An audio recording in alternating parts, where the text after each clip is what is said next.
बिस्मिल्लाहिर्रहमानिर्रहीम। Welcome to easy chemistry teach. मैं हूं मोहम्मद वसीम, आप लोगों की केमिस्ट्री टीचर। आज हम पढ़ेंगे atomic mass, atomic number and mass number के बारे में। ठीक है, एटॉमिक नंबर हम किसे कहते हैं? Atomic number are equal to number of proton and nucleus are number of electron and neutral atom.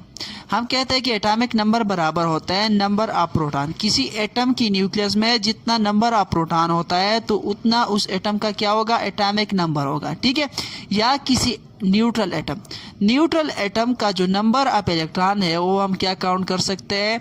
As a atomic number count कर सकते हैं। मैं आपको समझाता हूँ कि न्यूट्रल और चार्जिंग एटम में क्या फ़र्क होता है, या न्यूट्रल स्पीशी और चार्जिंग स्पीशी में क्या फ़र्क होता है। जो न्यूट्रल एटम होता है, न्यूट्रल एटम में इलेक्ट्रॉन और प्रोटॉन की नंबर क्या होता है? बराबर होता है। अगर किसी एटम में प्रोटॉन 6 है तो इसमें अगर इलेक्ट्रॉन भी 6 है तो ये क्या है? न्यूट्रल है। जब किसी एटम में प्रोटॉन और इलेक्ट्रॉन का नंबर चेंज होता है तो इसको हम क्या कहते हैं? ये चार्जिंग होता है। चार्जिंग इस पे दो टाइप्स का हो सकता है, या तो इस पे नेगेटिव चार्ज होगा या पॉजिटिव चार्ज होगा। जो पॉजिटिव आयन होता है उसको हम कहते हैं केटायन, और जो नेगेटिव होता है उसको हम क्या कहते हैं? एनायन। लेकिन इन चीज़ों के पीछे हमने नहीं पढ़ना। जो चार्जिंग स्पीशी होगा, चार्जिंग स्पीशी का हम number of electron as atomic number नहीं ले सकते, और इसका हम क्या लेंगे? नंबर ऑफ प्रोटॉन को एज एटॉमिक नंबर लेंगे। ठीक है, तो आई होप ये समझ में आ गया होगा कि एटॉमिक नंबर क्या होता है। Atomic number as represented by Z. Atomic number को हम किस चीज़ से रिप्रेजेंट करते हैं? जेड से रिप्रेजेंट करते हैं। और ये जेड से क्यों रिप्रेजेंट करते हैं मैं आपको समझाता हूँ, लेकिन इसके लिए हमें जाना पड़ेगा थोड़ा हिस्ट्री में। कहाँ पे जाना पड़ेगा? हिस्ट्री में। जो जेड होता है, एटॉमिक नंबर को पहले साइंटिस्टों ने इस तरह किया था कि एटम जो एलिमेंट है पीरियोडिक टेबल के, इसको अरेंज किया था एटॉमिक मास के बेस पे। किस चीज़ के बेस पे? एटॉमिक मास के बेस पर। और हर एटम को अलग अलग नंबर मिला था। अगर फर्ज करें हाइड्रोजन को 1 मिला है तो हीलियम को कितना? 2 मिला, कार्बन को 6, ऑक्सीजन का इस तरह 6, 8 मिला, और इस तरह जो गोल्ड है उसको 79 मिला। इस तरह गोल्ड तक एलिमेंट को उसने अरेंज किया था। किस चीज़ के बेस पर? ये अरेंज हुआ था एटॉमिक मास के बेस पर। और एटॉमिक मास उन लोगों ने कैलकुलेट किस तरह किया था कि हमें किस तरह पता चलेगा कि इस दोनों एटम के एटॉमिक मास में इतना फर्क है। ये कैलकुलेट किया था वॉल्यूम और डेंसिटी के दरमियान रिलेशन से। अगर मैंने कितना 100 क्यूब जो होता है 100 क्यूब मीटर क्या लिया है? वॉल्यूम लिया है एक एटम का, और इसका डेंसिटी कितना है? इसका डेंसिटी आता है, मैं परस करी कर रहा हूँ, लेट सपोज कर रहा हूँ, ये 50 आता है, 50 ग्राम पर डीएम क्यूब। ठीक है, और किसी और एटम का 100 लिया है जिसका डेंसिटी कितना आता है? 25 आता है। तो मैं इसको 2 और इसको 1 से क्या कर सकता हूँ? रिप्रेजेंट कर सकता हूँ। तो उस बेस पर ये वॉल्यूम और डेंसिटी के रिलेशन के बेस पर एटॉमिक मास इन लोगों ने क्या किया था? कैलकुलेट किया था। ठीक है, तो इस एटॉमिक मास के बेस पर एलिमेंट को पीरियोडिक टेबल में अरेंज किया था, और जो नंबर मिला था हर एटम को, इस नंबर को कहते थे जाल नंबर। क्या कहते थे इसको? जाल। और जाल जर्मनी वर्ड का लफ्ज़ है। जाल कहते हैं नंबर को। जाल किसे कहते हैं? नंबर को। जाल नंबर को कहते हैं। तो इस वजह से हम एटॉमिक नंबर को जेड से रिप्रेजेंट करते हैं। और ये जाल जो है, जेड जो है, ये जर्मनी वर्ड से टेका, और किस चीज़ के बराबर? ये नंबर के बराबर होते हैं। जब इंग्लिश का क्या हुआ? इंग्लिश का रोल आ गया केमिस्ट्री में, तो नंबर तो चेंज हुआ एटॉमिक नंबर को, लेकिन जो जाल था वो वही भी उस टाइम पे भी यूज़ होता था। और ये जो जाल और एटॉमिक नंबर में रिलेशन क्या है? जाल मैंने बताया कि जो एटम को नंबर मिला था उसको एटॉमिक नंबर के जाल नंबर कहते थे। लेकिन इसके एटॉमिक नंबर के दरमियान क्या रिलेशन? एटॉमिक नंबर के साथ इसका रिलेशन क्या है? 1913 में मोज़ले ने क्या किया था? उससे पहले 1911 में रदरफोर्ड ने न्यूक्लियस ऑफ एटम डिस्कवर किया था, और उसने ये भी कहा था कि न्यूक्लियस ऑफ एटम जो होता है ये पॉजिटिवली चार्ज होता है, और इस एटम का जो सारा मास होता है वो न्यूक्लियस में है। तो उस कंसेप्ट को लेके मोज़ले ने क्या किया था? उसने रिलेशन शो किया था एटॉमिक नंबर के बेस, एटॉमिक नंबर जेड, ठीक है, और किस चीज़ के दरमियान? एटॉमिक नंबर और इंटेंसिटी ऑफ एक्सरे। एक्सरे के इंटेंसिटी और ये एटॉमिक नंबर के दरमियान रिलेशन शो किया था, और ये किस बेस से किया था? इस जाल नंबर के बेस से। ठीक है, लेकिन जब उसने देखा कि ये जो एक्सरे का इंटेंसिटी है ये डायरेक्टली प्रोपोर्शन है square root of atomic number. जब आप एटॉमिक नंबर का स्क्वायर बढ़ाते हो तो जो एक्सरे है इसका इंटेंसिटी क्या होता है, इंक्रीज हो जाता है।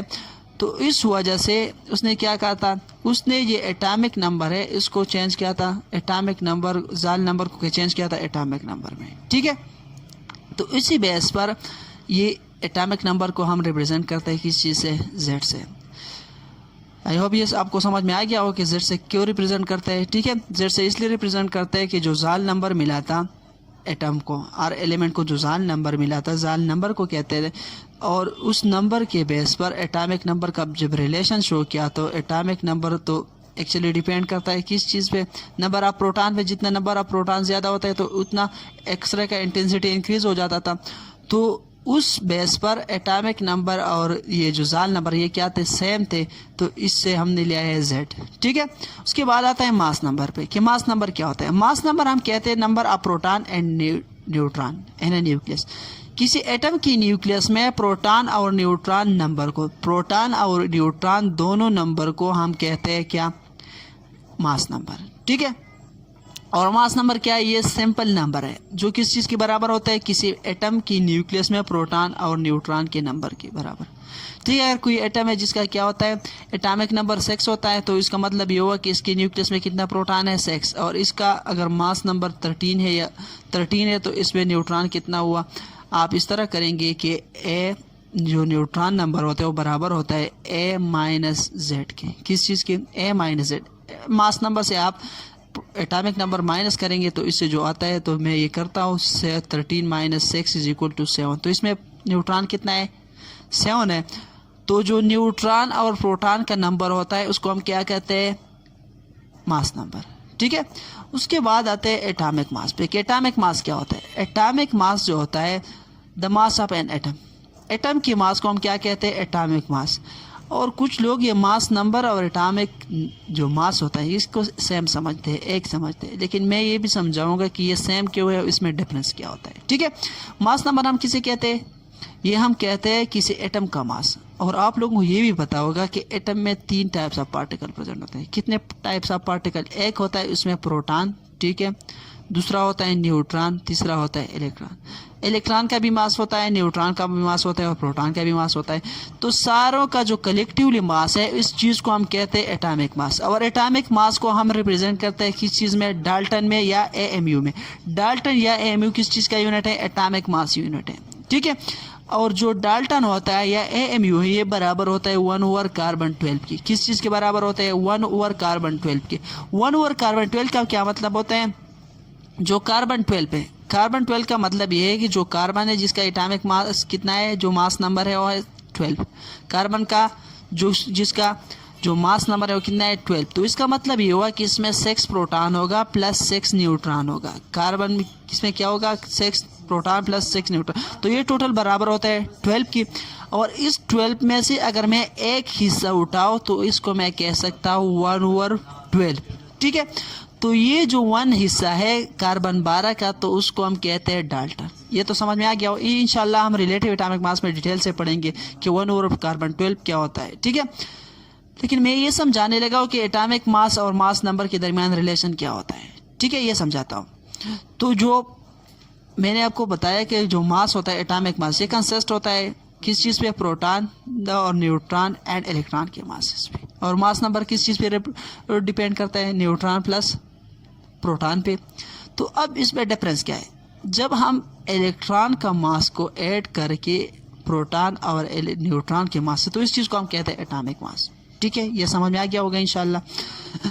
लेकिन यहाँ पे एक और बात है, ये भी हमें पता है कि जो एक इलेक्ट्रॉन का मास होता है, ये एक इलेक्ट्रॉन का जो मास होता है ये तकरीबन 1836 टाइम हल्का होता है, लेस होता है किस चीज़ से, मास ऑफ प्रोटॉन से। 1836 टाइम लेस होता है मास ऑफ प्रोटॉन से। और 1842 टाइम ये हल्का होता है किस चीज़ से, मास ऑफ न्यूट्रॉन से। तो इस वजह से अगर एक चीज़ 1836 टाइम हल्का है तो इसको हम क्या कर सकते हैं, नेगलेक्ट कर सकते हैं। इसका मास जो होता है ये एटॉमिक मास में हम कैलकुलेट नहीं करता, ऐड नहीं करता।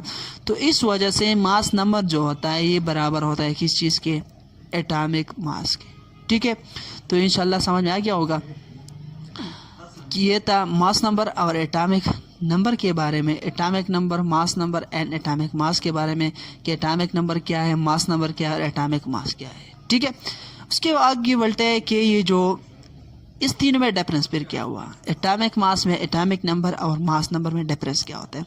जो एटॉमिक मास हो, मैंने आप लोगों को बताया कि एटॉमिक मास हम कहते हैं एटम के मास को, और ये रिप्रेजेंट करते हैं हम, ये मेजर करते हैं हम किस चीज़ में, डाल्टन में, और डाल्टन के भी मैं समझाया कि डाल्टन किस चीज़ के बराबर होते हैं।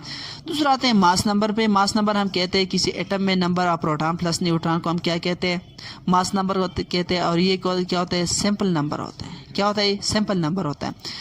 जो एटॉमिक नंबर होता है, एटॉमिक नंबर हम कहते हैं मास ऑफ, ये हम कहते हैं नंबर ऑफ प्रोटॉन को, किसी एटम की न्यूक्लियस में जितना प्रोटॉन होते हैं बराबर होता है एटॉमिक नंबर। लेकिन इस दोनों में डिफरेंस है, इस दोनों में डिफरेंस कि ये दोनों इक्वल कब हो गया और किस तरह इक्वल होता है।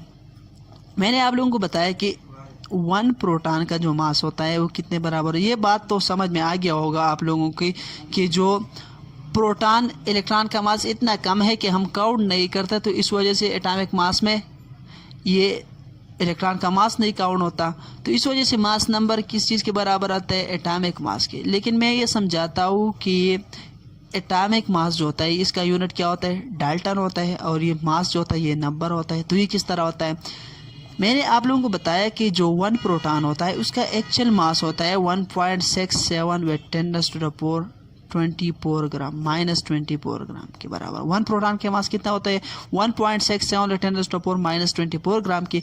1 न्यूट्रॉन का मास होता है 1.76 with 10⁻4 -24 ग्राम की। ठीक है, तो इस दोनों में इतना डिफरेंस नहीं है।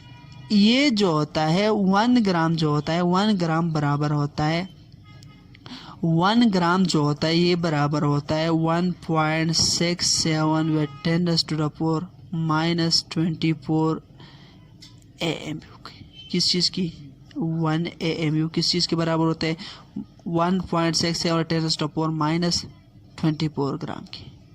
समझ में आ गया। अब एक प्रोटॉन का मास कितने के बराबर है, 1.67। ये दोनों क्या है, सेम है। तो इस वजह से मैं ये कह सकता हूँ कि 1 प्रोटॉन का जो मास होता है वो बराबर होता है किस चीज़ का, 1 AMU का। ठीक है, 1 न्यूट्रॉन का मास भी किस चीज़ के बराबर होता है, 1 AMU का। ठीक है, जब ये 1 AMU के बराबर होता है, अगर एक चीज़ का नंबर भी 1 है, ठीक है, और इसका क्या है, मास भी 1 है, तो ये दोनों क्या है, अभी ये सेम हो गया। सेम इसलिए हो गया कि दोनों किस चीज़ के बराबर होते हैं, AMU भी 1 के बराबर, प्रोटॉन नंबर भी 1 है। तो इस वजह से ये जो एटॉमिक मास होता है ये बराबर आता है मास नंबर के। ठीक है, तो आई होप ये आपको समझ में आ गया होगा कि एटॉमिक मास और मास नंबर में क्या डिफरेंस होता है और ये सेम क्यों हुए। ठीक है, तो मिलते हैं नेक्स्ट वीडियो के साथ। अल्लाह हाफिज़।